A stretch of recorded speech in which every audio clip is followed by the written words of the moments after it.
最近知道咗一件幾震驚嘅事。政府統計處推算咧，2046年香港人口每3位港人就有1位係65歲或以上嘅長者，長者人口多達274萬。同時，2022及2023年度咧，香港總和生育率好難讀嘅生育率，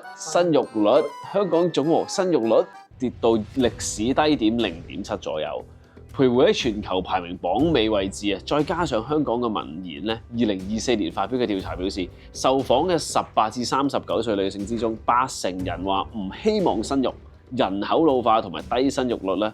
已經迫在眉睫啦，迫在眉睫啦，迫在眉睫啦。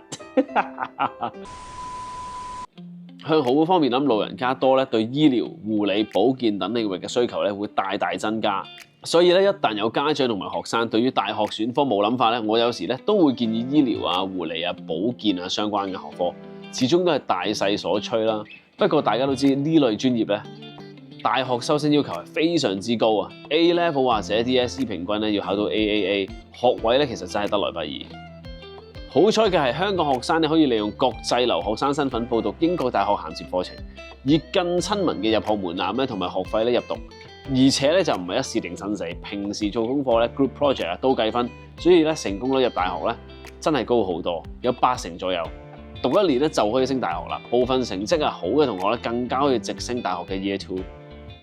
以國際教育機構 Study Group 為例，同 Cardiff、Durham、Leeds 等英國羅素集團大學成員咧合辦嘅 Health and Life Sciences、Neuroscience 同埋 Psychology 等生理啊、心理啊都照顧到嘅大學銜接課程，只需要年滿17歲，提供校內成績 IELTS for UKVI 啊，記住最低5咧就可以報讀啦。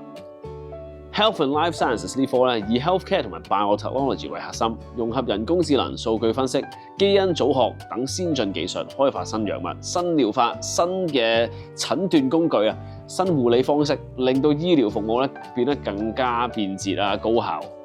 畢業後可以從事註冊護士啊、醫學技術嘅專家啊、生物技術專家等等啦。根據美國勞工統計局嘅預測咧，2023年至到2033年間咧，呢類嘅醫療相關職業咧嘅總體就業就顯著嘅增長。至於 neuroscience 同埋 psychology， 世衛報告咧就強調啦，全球心理健康問題咧顯著上升，意味住咧其實探索大腦嘅功能啊、開發神經同埋精神呢個疾病治療方法嘅神經學專家咧，同埋臨床心理學家將會係大有作為啊！喺未來職場發展角度嚟睇咧，除咗健康醫療吃香咧，同 AI 有關嘅學科更加係炙手可熱。所以英式教育 Study Group 同埋英國大學 Royal Holloway、University of London 將會合作開辦 Computer Science AI 嘅 Taster Class。咁啊，2025年6月18日星期三香港時間晚上6點，有興趣嘅話咧，歡迎打電話或者 WhatsApp 5500-3655英式教育查詢同埋報名，費用係全面嘅。